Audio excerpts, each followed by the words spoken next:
welcome back on Boom Sharkalaka. Finally, I'm on the boat. Today I'm gonna show you quickly the boat. This will be more actually about what happened and how we do this travel, because we are sailing to Florida from CMRRA. Remember? That is a big sailing and everything needs to be perfect before we start crossing. It will be like 48 hours crossing, which is a big journey, right? Please remember to subscribe, follow me on Instagram and Patreon. Remember to follow me through the good.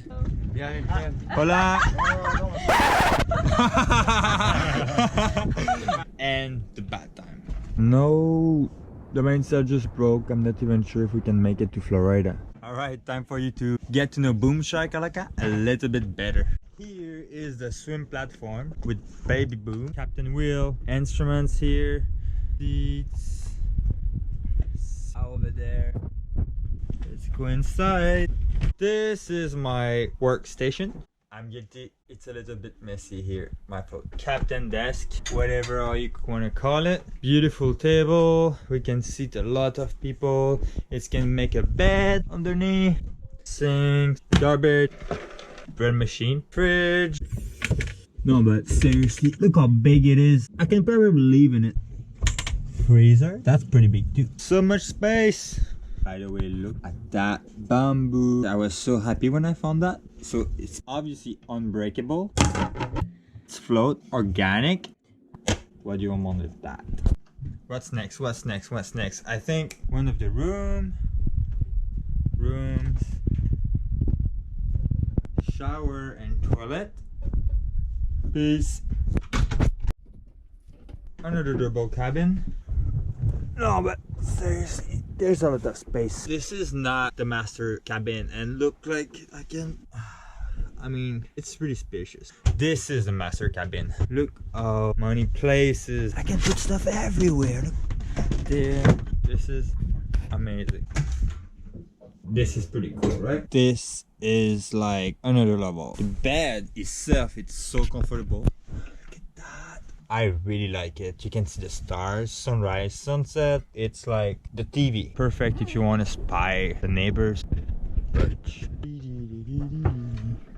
And my sexy engine make me cruise at 8.5 knots. Alright, now that you know Boom Sharkalaka better, I think it's time to be social. Two of my good friends, they are right there on a catamaran, so I could spend time with them. And then we made a lot of dinner with friends. That was pretty cool. I didn't see my friends for so long. That was such a good catch up.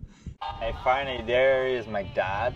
And then my two friends are on the catamaran right next to me. Over there is actually the stewardess that I met on the plane. They are really good fun.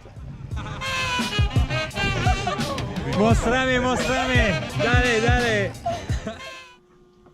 Welcome in one of the bad moments. I've been stuck here for like 3 days now because my autopilot isn't working, so I need to figure that out and can't leave until it's done. Of course, something else happened. The engine wasn't working properly, so I was trying to find out why, and the part broke, so I had to go all over Cancun by dinghy to find out what is going on. Few drama later and some good nights with friends.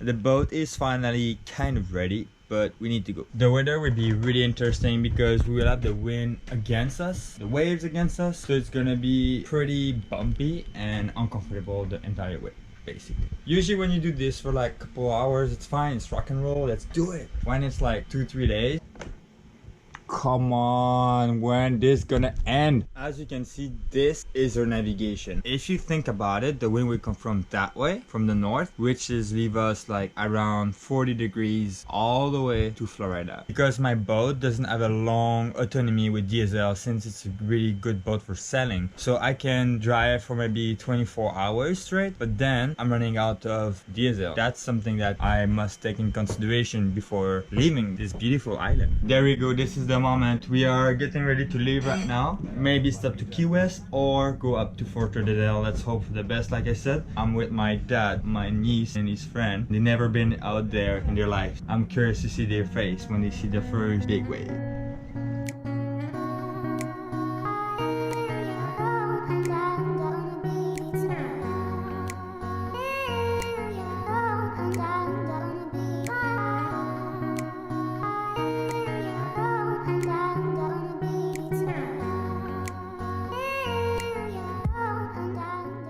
The mainsail just broke. Here you can see this is where we are right now because of the light wind. I'm so anxious because I'm not even sure if we can make it to Florida with the fuel capacity. So the other option is turn around and go to Cuba. After 15 more minutes of anxiety and keep in mind that my engine isn't working properly, I decide to keep heading Florida and hope for the best.